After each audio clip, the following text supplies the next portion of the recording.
2.5 इंचाच्या आसपासचं पाणी आहे आणि या ठिकाणी त्यांना 500 फूट गेल्यानंतर काय करू काय नाही निर्णय काय घेता येणार. थोडंसं म्हणजे पैसा पण गेला आहे, पाणी पण लागलं आहे, थोडं टेन्शनमध्ये होते. बोरिंगवाल्यांनी पत्ता दिला की जंगम स्वामी म्हणून आहेत, त्यांना दूर घ्या आणि त्याप्रमाणे मी इथं आलो. मी आल्यानंतर आता संध्याकाळी कुठं काय पाणी बघायला जाणार नाही म्हटलं मी इथंच थांबणार आहे.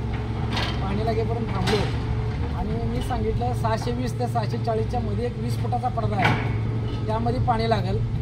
त्याप्रमाणे बरोबर 620 ते 640च्या मध्येच पाणी लागलं. त्याच्या खाली सुद्धा घेऊन घेतलं, तशा पद्धतीचं बोर मारायचं मी मार्गदर्शन केलं. आता याच्यामध्ये काही प्रॉब्लेम येणार नाही. तरीसुद्धा ही जमीन आहे ती गुलाबी घेरू जातीची आहे. गुलाबी घेरूला जरा गाळ पडायची क्षमता असते.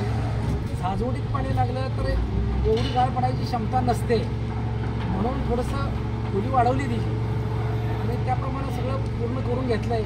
आता वॉशआउट करून आता बोर बंद करल्यात. पाणी त्यांना ह्या आता घर बांधकामासाठी आणि ह्याच्यासाठी अजिबात काही कमी पडणार नाही अशा प्रकारचं आता बोर सगळं आणि जसं सांगितलं ज्या फुटाला त्या फुटालाच पाणी लागलं आणि जेवढं पाणी सांगितलं कमीत कमी पाणी लागलं त्याप्रमाणे 1.5 ते 2.5 इंची पाणी त्यात मिळालेलं आहे. फूट बी आणि पाणी पण बरोबर ज्या त्या फुटाला ते घडलेलं आहे.